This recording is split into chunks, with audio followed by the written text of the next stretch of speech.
Bonjour à toutes et à tous. Donc, je suis ravie d'être là aujourd'hui pour pouvoir faire cette conférence. Donc, le titre, il est peut-être un peu étonnant par rapport à ce qu'on peut voir sur des talks de design, mais mon ambition, c'était vraiment de pouvoir vous partager la différence un peu entre ce qu'on peut apprendre en théorie et ce qu'on peut voir en pratique, sous l'aspect un peu des sciences cognitives. Je pense qu'on a beaucoup de choses à apporter à notre manière de designer. Hop. Est-ce que ça... Yep. Donc rapidement pour me présenter, en gros je dirige un studio de design qui s'appelle Carré Sauvage. On est spécialisé en expérience utilisateur et j'ai monté pas mal de sociétés à côté parce que j'aime bien le côté entrepreneuriat et start-up sur différents secteurs. Donc aujourd'hui, il y a un écart entre la théorie, ce que je disais tout à l'heure, en design et la réalité de ce qu'on a besoin de faire au quotidien. Donc si vous êtes designer, je pense que vous avez vu qu'il y a quand même une grosse diff des fois entre les méthodologies, tous les process et la réalité d'exécution, notamment parce que le design, c'est pas un job individuel, c'est-à-dire c'est pas un job d'artiste individuel avec juste une volonté personnelle, c'est un process où il y a énormément de personnes normalement qui sont censées collaborer, donner leur avis, avoir du feedback et itérer. Et tout ça, quand on a beaucoup d'humains, forcément, ça fait que le process initial, il n'est pas forcément aussi parfait, linéaire, que ce qu'on attend de base dans les méthodologies du UX, de design thinking ou autre. Donc dans la vraie vie, être créatif, ça demande à la fois aujourd'hui, en 2024, beaucoup moins d'efforts techniques. On a de plus en plus d'outils, d'automatisation, de capacités par rapport à ce qu'on avait avant. Je veux dire, moi, quand j'ai démarré en 2012-2013, c'était une grosse galère. Je ne sais pas s'il y en a qui ont connu les sketchs qu'on s'envoie ou les Photoshop avec les versions où on devait collaborer, mais je ne sais même pas comment on a fait. Genre maintenant, j'ai un gros doute de me dire comment on arrivait à s'en sortir avec autant d'itérations et de versions possibles à échanger. Alors qu'aujourd'hui, on peut avoir Figma, c'est la vie. Hein. Genre, on peut tous collaborer, échanger, mettre des commentaires, même s'il y a plein de problématiques autres. Mais ça s'est quand même amélioré. Et d'un autre côté, pendant que cet effort technique il descend, on a un effort cognitif qui est complètement supérieur. Parce qu'on est dans un monde qui a beaucoup changé entre les nouvelles technos qu'on doit utiliser et tous les réseaux sociaux et toutes les injonctions qu'on peut avoir. On a aussi on va dire des pratiques qui font que le design, ça s'est complexifié dans la manière créative.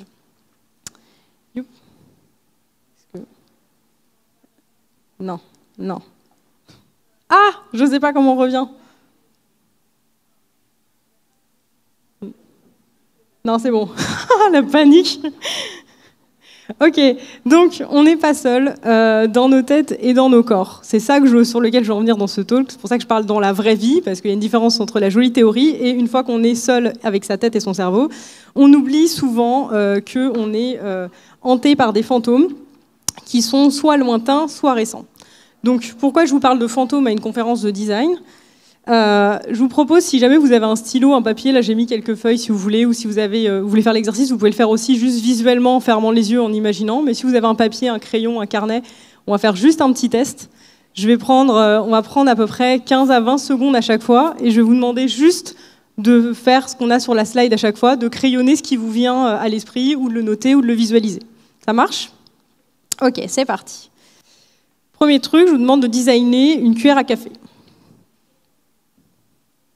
Hop, je vous laisse faire ce qui vous vient en tête, en petit dessin ou en visualisation.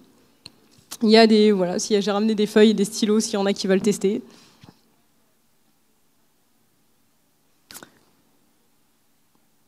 On est bon, ça dessine. Ok, on va avoir un deuxième. Deuxième, une laisse pour un petit chien. À quoi ça ressemble une laisse pour un petit chien ?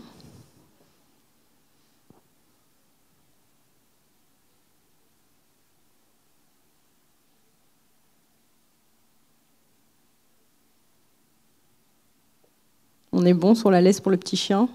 Vous avez une idée de à quoi ça ressemble ? Troisième, on va être plus dans le design, un moteur de recherche pour un site de réservation d'appartements de vacances. À quoi ça ressemble un moteur de recherche ? Qu'est-ce que vous visualisez ? À quoi ça ressemble ? Qu'est-ce qui vous vient en tête ?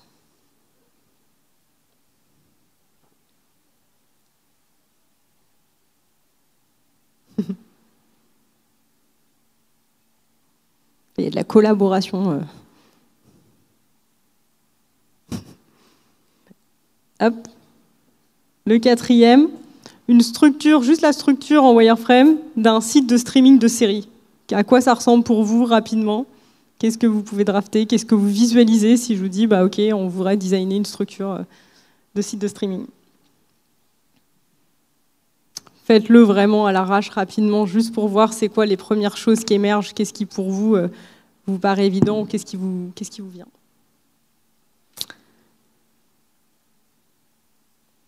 Et le dernier, un composant de paiement à intégrer dans un service tiers. À quoi ça ressemble un composant de paiement pour pouvoir faire du paiement par carte bancaire dans un service tiers? Et là, on se dit que la petite cuillère, c'était quand même plus simple que le démarrage. Il y a eu un petit écart entre les deux. Ok, donc je ne suis pas devin, mais il est possible que, ou là en fait c'est une conférence de mentalisme, c'est parti. Il est possible que si vous montrez vos designs, il y ait des composants ou des choses qui soient assez similaires les uns avec les autres dans la manière dans laquelle vous avez conceptualisé, imaginé ou visualisé les premiers designs qui vous sont venus à l'esprit. Donc, est-ce que vous avez fait preuve de créativité ou est-ce que vous avez été hanté par certains fantômes qui font que ça a complètement influencé ce que vous êtes venu proposer ou les premières idées que vous avez commencé à drafter? Ah bah c'est bien. Pourquoi ça marche pas? C'est le temps que ça charge? Ah c'est drôle. Eh ben si ça ne charge pas. Donc normalement ce que j'avais mis là, c'était l'entièreté des screenshots des marques les plus connues. Donc une petite cuillère, est-ce que vous avez designé une petite cuillère classique ou est-ce que vous avez réfléchi à faire enfin une petite cuillère assez design sur lesquelles on peut l'attacher sur une tasse? Est-ce que vous avez plutôt pensé sur les réservations de vacances à un site comme Airbnb ou Booking, ou est-ce que vous avez fait quelque chose qui est complètement différent des patterns? Pareil pour le streaming, est-ce que vous avez pensé à Amazon, à Netflix? Voilà, c'est quoi les différentes marques? Et généralement, c'est pour ça que j'avais mis, je vous renverrai les slides, mais quand on voit les exemples entre les premières idées que vous avez draftées et les patterns les plus connus, bah, on a juste recopié-collé ce qu'on a déjà vu et ce qu'on a l'habitude d'utiliser. Et donc ça, hop, c'est moi, je suis vraiment hyper nulle avec les clickers. Youp. Donc, il y a des fantômes qui traînent par là et qui font que ça va complètement influencer notre manière de designer.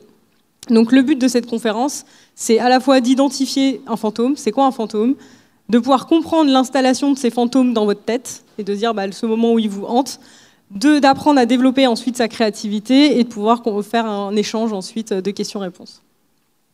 Donc pourquoi je suis pas seule dans ma tête et vous non plus? Bah, c'est la réponse, la joie, le bonheur, les biais cognitifs, on adore. Donc les biais cognitifs, c'est quoi? En fait, là ça va être un peu... Genre, si j'ai aucune image, qu'est-ce qui se passe? Je peux pas. Ah, c'est bon. C'est le temps que ça arrive. Donc, les biais cognitifs, ça répond à 4 problèmes. Soit il y a trop d'informations, d'accord? Donc, s'il y a trop d'informations, votre cerveau il va trouver une stratégie pour pouvoir traiter la somme des informations et il doit prioriser. Il n'a pas une charge cognitive assez importante pour traiter l'entièreté de toutes les informations qui ne sont pas juste les mots ou ce que vous voyez, mais toutes les informations sensorielles que vous allez pouvoir avoir. Le deuxième, c'est quand ça manque de sens ou qu'il y a des trous dans la raquette, votre cerveau, il déteste ça, et c'est, je pense, le plus grand piège quand on est designer, c'est qu'il va inventer, tranquillement, ce qui manque dans les trous pour que ce soit logique. Donc c'est là où, en fait, on a évidemment des biais qui sont très importants dans la créativité. Le troisième, c'est la mémorisation. Comment on fait pour que dans toute notre vie, ce soit stocké, organisé, et réutilisable. Donc que vous puissiez vous souvenir facilement et que vous ayez cette mémoire qui fonctionne. Bah, pas de chance, il y a aussi des biais dans la manière de ce qu'on va retenir, de l'importance qu'on va donner à certains souvenirs par rapport à d'autres. Et le dernier, c'est l'urgence. Alors quand on est dans une situation de peur, de stress ou d'urgence, alors là c'est fini. Genre, on a un comportement qui est complètement prévisible et qui fait qu'on est complètement manipulable dans certaines situations. Donc ces 4 typologies de biais, en fait ces biais cognitifs, pourquoi on les range à peu près dans ces 4 catégories, c'est que ça nous permet d'avoir une idée de comment ils vont impacter ensuite notre créativité. Donc comment ça marche un biais cognitif? À la base, quand vous prenez une décision, quand vous devez faire un choix, bah, vous avez une intention de démarrage, de devoir créer quelque chose, de vouloir faire quelque chose. On a une évaluation des coûts et des bénéfices dans votre cerveau, donc évaluation de tous les choix possibles et de toutes les solutions. C'est-à-dire que c'est l'ouverture de se dire je vais pouvoir comparer entre différentes versions. Et ensuite, je vais prendre une décision ou faire une action. Donc ça, c'est ce qui se passe normalement en théorie. En pratique, on passe de l'intention directement à l'action. Donc le biais cognitif, il est là pour nous faire gagner du temps. C'est vraiment l'autoroute, ça va très vite. Et comment et pourquoi on a des biais cognitifs? C'est juste que, ce qu'on a dit tout à l'heure, il y a tellement d'informations, il y a tellement de choses qui manquent de sens, c'est impossible aujourd'hui que vous soyez en train de réfléchir pour la moindre décision, de se dire qu'est-ce que vous mangez au petit-déj, quelle fringue vous allez mettre. Il y a des choses, vous allez faire des patterns pour que ça se répète et pour que ce soit plus rapide et que dans votre journée, vous ne soyez pas fatigué à 10h le matin en vous disant bon bah voilà, j'ai épuisé l'intégralité de ma charge cognitive de ma journée. Donc ça me fait un petit truc quand je pense aux femmes avec la charge mentale, voilà, c'est très warrior quand même. Hop. Et donc, est-ce que ça marche? J'ose plus cliquer 2 fois. Donc on agit très très souvent de manière automatique en réponse à nos expériences passées. Dès que vous allez vivre une expérience pour une première fois, on va se dire ok, elle était agréable, pas agréable, et en fonction, si elle était agréable, votre cerveau va chercher à la répéter. Donc c'est le principe de se dire on mange du sucre, on a envie de remanger du sucre derrière, c'était sympa. C'est pour ça que ça demande un peu d'effort si vous aimez grignoter. Voilà, moi je fais partie de cette équipe, je bouffe du chocolat toute la journée. Et si c'était désagréable, votre cerveau va tout faire pour éviter que ça se reproduise. Mais vraiment éviter, même des trucs qui étaient un tout petit peu désagréables, ça va prendre une ampleur qui va être vraiment importante et vous n'en avez même pas forcément la conscience. Vous allez juste vous dire, bon bah ok, en fait j'aime pas ça. Mais non, en fait c'est pas que t'aimes pas, c'est qu'un jour ça s'est mal passé et de peur de ressentir à nouveau une émotion désagréable, il y a toute une stratégie en place pour ne jamais reproduire ce truc-là. Sachant que les expériences, on sait aujourd'hui que nos expériences de vie de 0 à 7 ans sont hyper importantes et que c'est là qu'en fait tous ces schémas se mettent en place, dites-vous qu'il y a des choses dans lesquelles vous réagissez encore au quotidien, où vous vous vexez, je sais pas, pour quand quelqu'un vous dit un truc ou n'importe, ça date peut-être de quand vous avez 4 ans et que on vous a demandé de partager votre goûter, vous avez dit non et on vous l'a mangé, quoi. C'est peut-être des actions comme ça dans votre vie qui font qu'aujourd'hui vous vous embrouillez avec vos collègues ou que dans un atelier créatif, il y a des choses qui marchent pas. C'est quand même fou.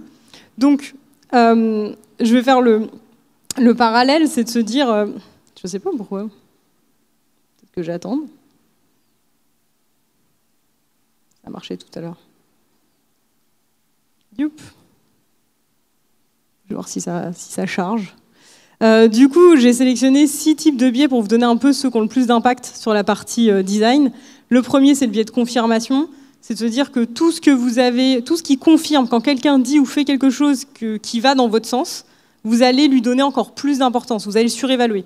Donc c'est là où on a une problématique, c'est que quand ça se passe exactement comme vous aviez dit que ça allait se passer, alors là, on est au top de l'ego, et donc on va se dire, bon, bah, on avait forcément beaucoup plus raison. Donc on va chercher des informations qui confirment ce qu'on pense. Donc vu que la créativité et l'innovation, c'est s'ouvrir à autre chose, c'est découvrir des potentiels, on a déjà un fonctionnement cognitif et humain qui est à l'opposé de ce premier principe-là, qui est de se dire surtout, on continue de faire comme ça a toujours marché. Donc quand on se parle de durabilité, d'écologie, de changement de système, on se dit mais je comprends pas, pourtant c'est rationnel, on a les rapports du GIEC, on a plein de trucs, pourquoi on change pas? On est équipé d'un biais de confirmation. Jusque-là, on est vivant, notre cerveau part du principe que c'est une réussite. Nous sommes vivants, tout va bien. Demain, on verra. L'effet d'halo, ça veut dire qu'on va donner... on va se laisser influencer, c'est-à-dire que si quelqu'un, par exemple, est super compétent dans un secteur, je sais pas, a été, on va prendre un exemple classique, un chanteur, on va se dire il est hyper sympa, il chante super bien. Si demain il fait une marque de fringues, on va dire mais c'est génial. C'est-à-dire qu'on va lui attribuer des qualités sur des choses qui n'ont rien à voir avec la première chose initiale. Mais c'est plus facile, c'est un espèce de rayonnement, et donc c'est pour ça que l'influence, ça fonctionne très bien aujourd'hui. C'est qu'on participe de ce rayonnement. Et vous avez des influenceurs qui vous vendent des compléments alimentaires, des trucs pour le sport, et ça marche. Ou pas, mais... Le troisième, c'est l'effet Einstein. C'est, en gros, le principe, c'est, je pense, le pire en design, c'est quand on a un blanc et qu'on n'arrive pas à trouver d'autres situations. Je ne sais pas si vous est arrivé de se dire, j'ai fait un premier design, et j'arrive pas à itérer, j'arrive pas à trouver une autre manière de proposer une autre solution. En fait, c'est juste que quand votre cerveau il a trouvé une solution qui était évidente du premier coup, il bloque, il n'arrive pas à avoir d'autres possibilités. Il est obsédé par la solution simple qu'il a en tête. Et donc ça fait que quand vous êtes en équipe, si jamais vous êtes bloqué comme ça, on va avoir du mal à vous bouger. Parce que juste cognitivement parlant, votre cerveau, il a bloqué sur une solution qui était évidente. Il y en a peut-être une meilleure, mais elle demande de l'effort et de la charge cognitive, et du coup, vous n'arriverez pas à y aller en forçant. Il va falloir contourner, et c'est là où les ateliers créatifs sont intéressants, c'est qu'il va falloir aller chercher plutôt dans la fiction et l'imaginaire pour raconter une histoire à votre cerveau, le laisser décrocher de la problématique actuelle pour pouvoir l'emmener ailleurs. Le quatrième, c'est l'aversion à la perte. On déteste perdre quelque chose. C'est-à-dire que si je vous vole 10 € et que je vous les rends, vous êtes beaucoup plus content que si je vous avais donné 10 € de base. Donc la morale, c'est pas de voler les gens et de les rembourser, mais il y a un sujet de cette perte, on évite de perdre quelque chose. Alors quand on se dit je veux innover, je veux changer, je veux apporter des modifications, le principe c'est de perdre tout le temps. C'est tout le temps perdre ce qu'on a fait et de ne pas s'y attacher. Donc là déjà on voit qu'on a une problématique sur l'attachement à ce qu'on a déjà fait. Donc ça aide pas à avoir des nouvelles idées. Et encore, il y en a 180, donc on ne va pas faire les 180, on s'arrête à 6, mais c'est pour vous donner une idée de quand on se dit « Ah, mais pourquoi les gens ne changent pas? Mais pourquoi tout ne change pas ?»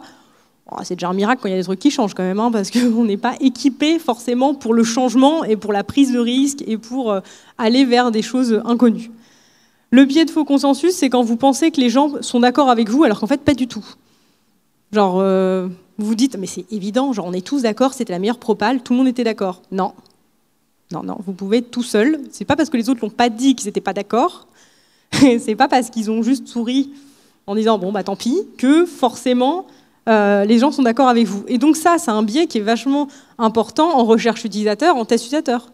C'est-à-dire qu'on va dire je pense que la personne a vraiment bien aimé. Ouais, mais on a le biais de confirmation et en plus de faux consensus. C'est-à-dire que si la personne vous dit pas concrètement qu'elle a pas aimé, vous dites franchement, je pense que ça passe. Et le dernier, c'est l'ancrage. On se fait avoir en étant hypersensible à la première information qu'on a sur un sujet. Alors ça, c'est le piège total. C'est-à-dire que la première data que vous allez afficher sur une interface, le premier truc, ça va influencer toute votre manière de lire toute la suite. Donc ça, c'est un petit peu... voilà. Donc 180 biais comme ça, qui nous donnent... Si j'ai plus aucune image, ça fait... Prochaine fois, je crois... Ok, donc 180 biais qui nous donnent finalement quoi? Les dark patterns. Les dark patterns en UX, c'est une des solutions, c'est de dire on connaît bien ces biais, et vu que c'est un biais, vous vous souvenez, c'est automatique, c'est pas quelque chose que vous contrôlez, en fait, on peut vous manipuler très facilement en vous faisant faire des actions que vous n'avez pas envie de faire initialement, ou sur lesquelles, même quand vous n'êtes pas d'accord, vous pouvez vous retrouver à le faire sans avoir vraiment le choix. Donc quand on parle de choix, de consommation, etc., faut vraiment se poser la question sur ce qu'on entend un choix. Un choix libre, parce qu'un choix obligé ou très très orienté, c'est pas vraiment un choix. Donc est-ce qu'on est capable aujourd'hui de choisir librement? Moi je pense pas. Je pense qu'il y a plein de choses qui affectent nos choix. Wow. Franchement, je suis nulle. C'est vraiment pas mon... Donc, comment on sait à quel point ça agit sur notre créativité, à quel point ça biaise? Je vais juste faire une mini parenthèse sur la créativité. La créativité, c'est la capacité de générer des idées. Donc, on cherche à avoir des idées souvent qui sont innovantes, qui sont disruptives, qui sont nouvelles, qui apportent quelque chose. Pas de faire un copier-coller et du standardisé. Même si sur le web, aujourd'hui, on a beaucoup de choses qui sont standardisées. Normalement, nous, notre job, c'est d'être créatif. C'est d'aller chercher quelque chose de différent, de voir les choses différemment et de proposer des nouvelles expériences. Donc, si on est confronté toujours à ces dark patterns et que dans notre usage personnel, on est sensibilisé aux réseaux sociaux et tous les biais qui vont avec, de FOMO, d'aversion à la perte, etc., comment dans notre travail on peut ne pas être influencé par toute notre vie personnelle sur lesquelles on y est confronté? Ça paraît presque impossible. Donc, on va en venir du coup aux biais créatifs. Les biais cognitifs vont forcément devenir des biais dans notre créativité.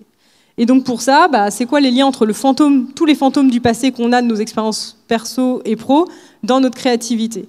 Le premier truc que je vous demande, c'est est-ce que vous êtes capable aujourd'hui d'évaluer un peu la santé de votre créativité?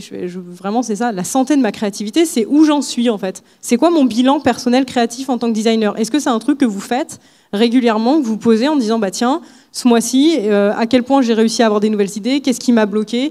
Quelles sont les croyances que j'ai qui me bloquent? Quelles sont les choses sur lesquelles je vois qu'en fait ça s'est pas passé comme forcément ce que j'avais prévu, etc. Donc pour vous donner quelques signes, je vous montre quelques signes d'une créativité qui est fatiguée, quelques comportements. J'aurais pu en lister des centaines, hein, mais c'est de se dire, bah, ok, je pratique toujours la même méthode, je fais toujours les mêmes ateliers dans le même ordre, je me pose pas la question, c'est standardisé. Soit par choix, soit parce que dans l'entreprise dans laquelle vous travaillez, c'est devenu plus un job technique qu'un job créatif. Donc je différencie vraiment le côté design technique. Si vous faites des composants à la chaîne toute votre vie, c'est pas vraiment de la créativité, surtout dans Figma. Genre, pour moi, vous êtes des stars parce que je pourrais pas. Les feedbacks, comment vous les prenez? Si ça vous plombe et que ça vous affecte, et que ça affecte votre confiance en vous quand on vous dit qu'on n'aime pas ou qu'il y a une problématique ou qu'il faut faire une itération, bon, c'est déjà un petit signe qu'il y a quelque chose qui ne va pas. Que dans la recherche utilisateur, est-ce que vous avez tout de suite, vous faites toujours les mêmes protocoles en disant bah oui, je vais faire du questionnaire Cali par exemple. Mais en fait, le Cali, c'est une méthode parmi plein de méthodes de recherche utilisateur et des fois, c'est pas du tout celle qu'il faut faire. Mais moi, j'accompagne des entrepreneurs et des designers, j'en coach. Franchement, pourquoi je vous parle de ça? C'est parce qu'il y a des gens, c'est standardisé. Il y a beaucoup de gens qui ont des process. C'est des biais, on gagne du temps. Mais la problématique, c'est qu'on ne se pose plus la question de pourquoi on le fait et de est-ce que vraiment c'était la meilleure méthode pour le projet? Ou est-ce que vraiment ça sert à ce que j'essaye de résoudre? Est-ce que ça me permet de sortir de mon cadre ou est-ce que j'applique quelque chose avec lequel je me sens en sécurité? Parce qu'il y a aussi ce truc-là, en tant que designer, il y a énormément de personnes qui manquent de confiance en eux et qui sont plutôt dans ce truc de se dire bah, je veux prouver qu'en fait je suis compétent, que je sais faire, etc. Bon, spoiler alert, il n'y a personne qui est en train de se dire nous allons vérifier, je l'attends au tournant, genre généralement c'est pas ça, ou alors il faut sortir si vous vous sentez menacé comme ça, mais normalement on doit pouvoir essayer des choses, c'est un job où c'est ça l'enjeu. Donc les tests utilisateurs, est-ce que vous les faites toujours avec des gens qui ont le même paradigme que vous, parce que les biais ils sont collectifs. Si vous venez des mêmes écoles et des mêmes environnements, vous allez avoir des biais sociaux, de vos milieux sociaux, de l'éducation que vous avez eue, etc. Donc votre représentation du monde, elle ne sera pas forcément complètement ouverte. Donc il y a vraiment l'importance de pouvoir s'ouvrir et d'intégrer des gens avec lesquels vous n'êtes pas d'accord. Je pense que c'est le truc clé. Il faut aller à la rencontre des gens, il faut être capable d'écouter des gens avec lesquels vous n'êtes pas d'accord.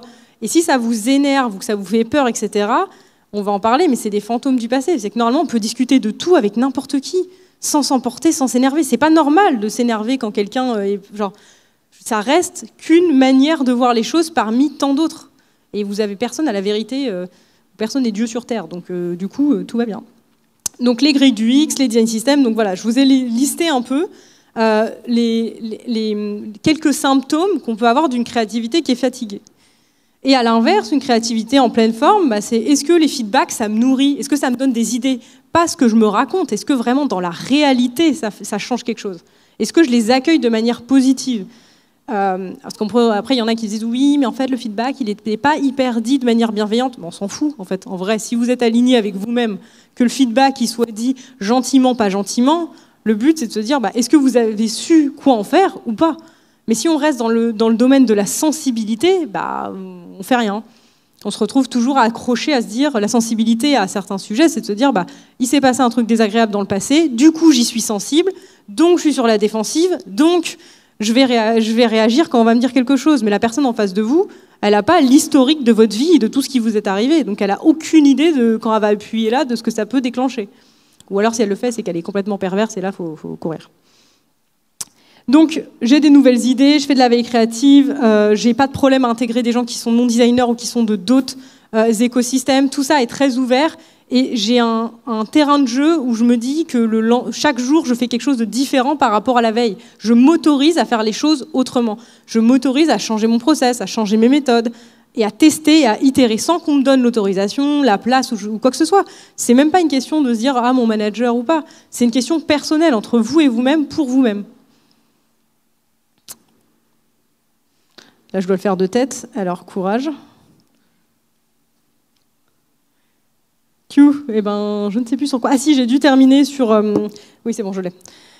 J'ai terminé du coup sur la mémoire, sur un atelier qui est hyper intéressant pour les biais. Si vous sentez que vous avez une créativité un peu fatiguée, je vais vous donner quelques clés après sur élever son design, mais c'est surtout, si vous ne connaissez pas le design fiction, c'est vraiment un truc sympa à faire que vous pouvez faire avec n'importe qui, avec des gens qui ne sont même pas designers, qui vous voulez.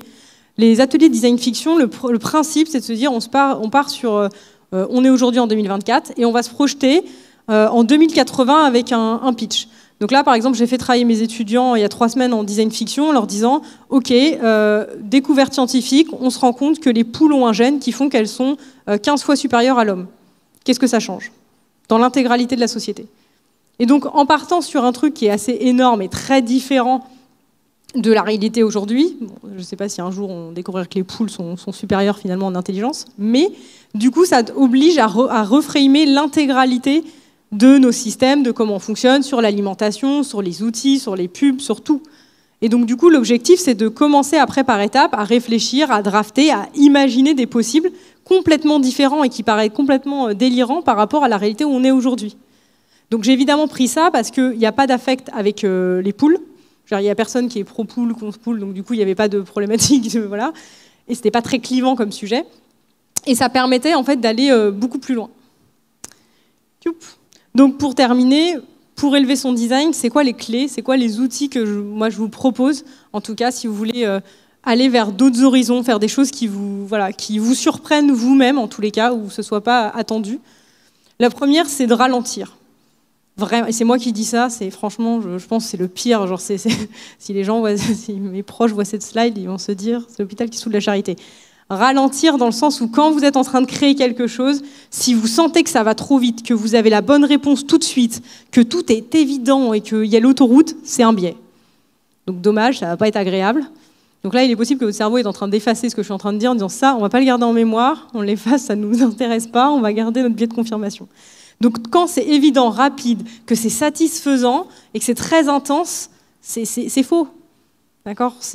On sait que c'est pas le bon chemin. En tout cas, c'est pas le seul chemin. Et il y a peut-être d'autres chemins qui sont intéressants. Mais votre cerveau, il va vous leurrer pour pouvoir aller à quelque chose de rapide, satisfaisant et d'avoir la dopamine. Point barre. Donc le but, c'est de prendre le temps et de changer de casquette en disant « Ok, si je suis quelqu'un d'autre, si j'arrive à être dans un jeu de rôle, donc si vous faites du théâtre, allez-y, parce que c'est vraiment le meilleur truc pour se mettre dans les baskets de quelqu'un d'autre.